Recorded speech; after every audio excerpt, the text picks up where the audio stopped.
Welcome back. शुरुआत करते हैं हम डेंजर जोन की। रिजल्ट सीजन ऑन है और ऐसे शेयरों के बारे में हम आपको बताते हैं जिनके कमजोर नतीजों का असर स्टॉक पर दिख सकता है। मेरे सहयोगी संदीप मौजूद भी हैं। संदीप, बताइए आज कौन सा स्टॉक आपने पिक किया है?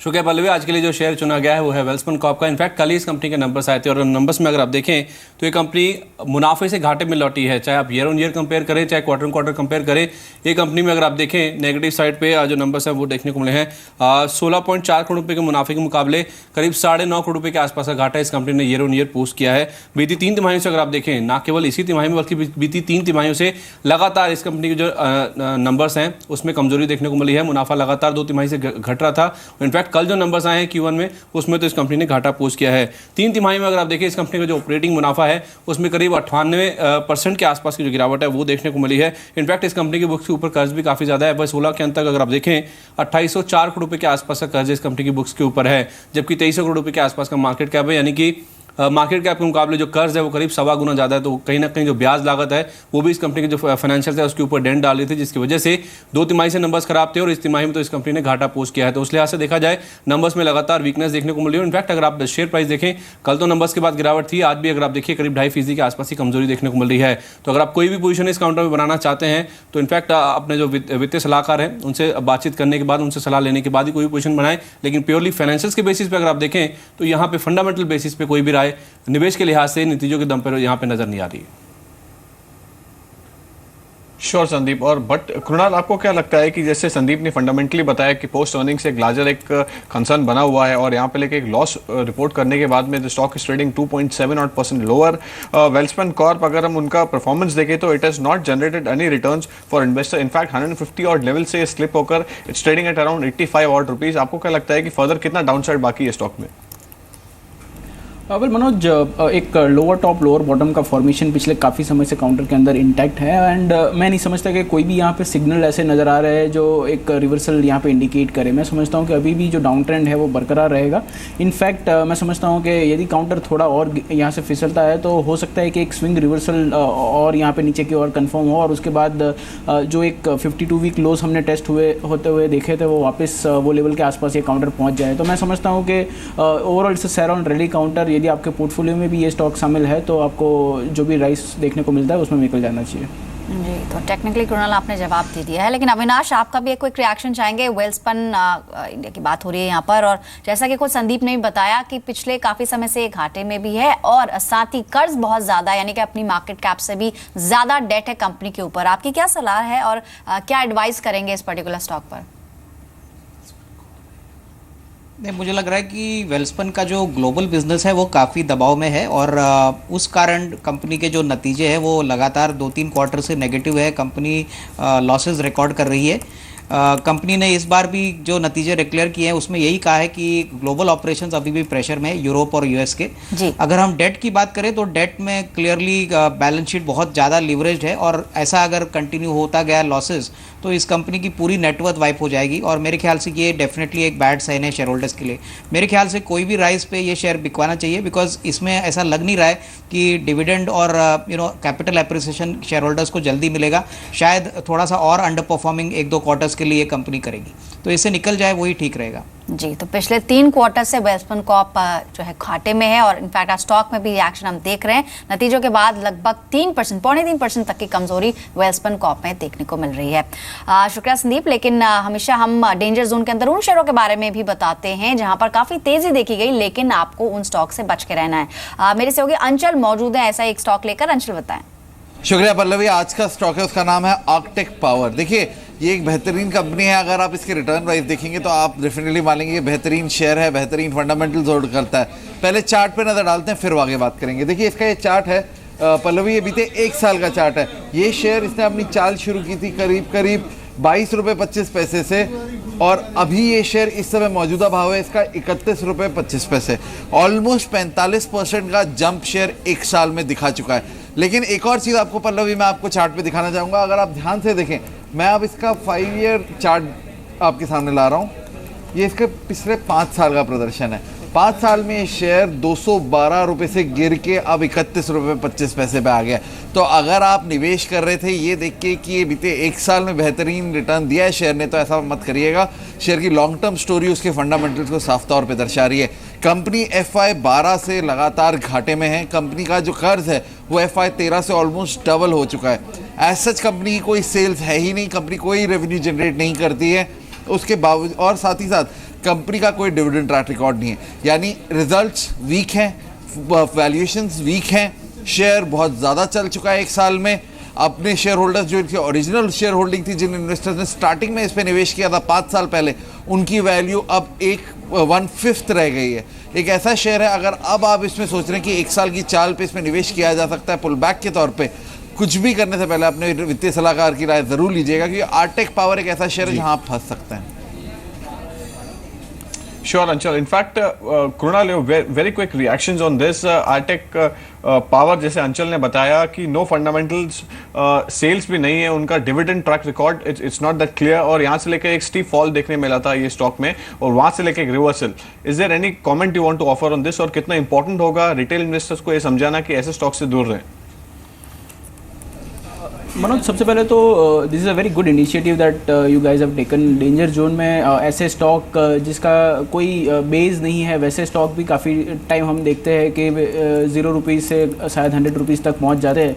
तो मैं समझता हूं कि ऐसे जो भी काउंटर्स है जिसके अंदर ना कोई सेल्स फिगर है, ना तो उसके फाइनेंशियल्स बहुत क्लियर है, वैसे स्टॉक भले ही एक तरफा रैली दिखाए ऑन दी हायर साइड, या तो फिर वो सर्किट टू सर्किट ट्रेड करे, ऐसे स्टॉक से काफ़ी बच के रहना चाहिए। और इवन ये जो आर्टेक करके जो स्टॉक ने बताया, मैं समझता हूं कि इसमें भी आपको बहुत ज़्यादा कॉशियस रहना चाहिए। मैं नहीं समझता कि ऐसे स्टॉक में आपको निवेश तो बिल्कुल भी करना चाहिए, और ऐसे पेनी स्टॉक यदि आपके पोर्टफोलियो में है तो आप उनका फंडामेंटल ज़रूर पहले देख लें और उसके बाद ही वो कंपनी के अंदर निवेशित रहे।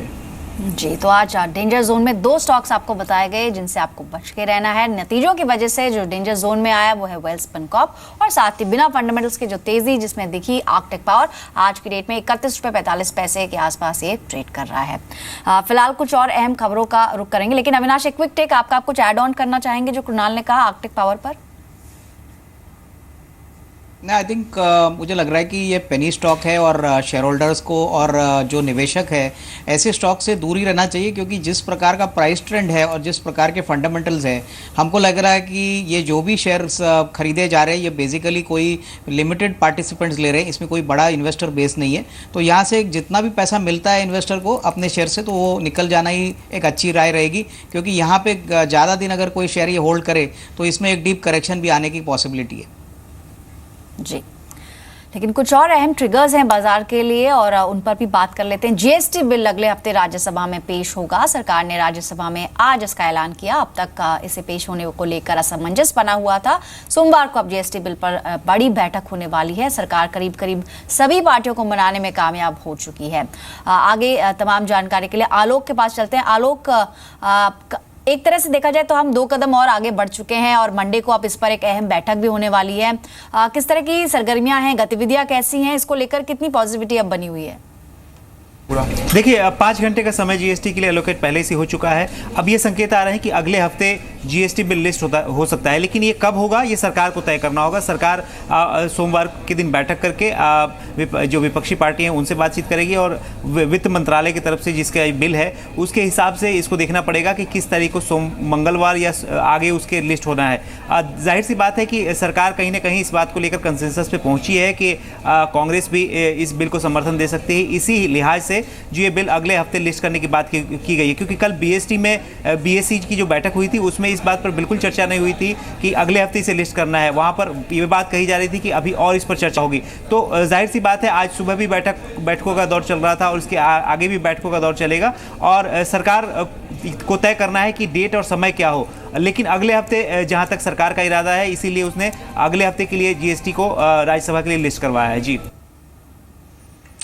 श्योर, बहुत बहुत धन्यवाद आलोक ये इन्फॉर्मेशन देने के लिए। और in fact the most important crucial bill it will be listed in Rajya Sabha में पेश होगा, और यहाँ पे लेके देखना पड़ेगा कि how it's goes from here on. But यहाँ से लेके संदीप ग्रोवर हमारे साथ मौजूद है न्यूज रूम से। संदीप, कौन कौन से सेक्टर्स, और आपको क्या लगता है कि आपकी रिसर्च के मुताबिक कौन कौन से stocks will positively be impacted because of this? शुक्रिया मनोज। सबसे पहले ये जो जीएसटी बिल की बातचीत हो रही है उसके पॉजिटिव और नेगेटिव की बात करते हैं। पॉजिटिव अगर आप देखें तो जो टैक्स दर है वो घटकर 18% हो जाएगी, जो कि मौजूदा अगर आप देखें कुल मिलाकर जो टैक्स लगते हैं वो 35 से 40% के आसपास के रेंज में आते हैं। जीएसटी लागू होने से लागत में कमी होगी, जिसकी वजह से प्रोडक्ट्स की जो प्राइजेस हैं उसमें कमी देखने को मिल सकती है। वेयर हाउसिंग कंपनियां हैं उनको फायदा देखने को मिलेगा। एंटरटेनमेंट कंपनी जिनके ऊपर टैक्स काफी हाई है उनको फायदा होगा। अनऑर्गेनाइज सेक्टर में जो ऑपरेट करने वाली कंपनीज हैं उनके लिए ये बिल काफी पॉजिटिव होगा, क्योंकि इनके जो टैक्स रेट्स हैं उनमें कटौती देखने को मिलेगी। लेकिन नेगेटिव्स की अगर आप बात करें तो जो सर्विस सेक्टर की दरें हैं उनमें इजाफा देखने को मिल सकता है। नए घरों की जो लागत है उसमें करीब 8% के आसपास का इजाफा होगा। वैट डीलर्स अगर आप देखें सीएसटी के दायरे में आ जाएंगे, और साथ ही साथ अगर ये तंबाकू कंपनी के ऊपर भी लागू होता है तो उनकी जो टैक्स दर है वो बढ़ जाएगी, करीब 40% के आसपास वो हो जाएगी। तो ये कुछ नेगेटिव्स हैं जो कि इस बिल के चलते देखने को मिल सकते हैं। कंपनी स्पेसिफिक अगर आप देखें तो सबसे पहले ऑटो सेक्टर एक बड़ा बेनिफिशियरी इसका होगा। बजाज ऑटो अगर आप देखें फिलहाल करीब 30% ज्यादा का टैक्स रेट है, जो कि घटकर करीब 24% के आसपास का हो जाएगा।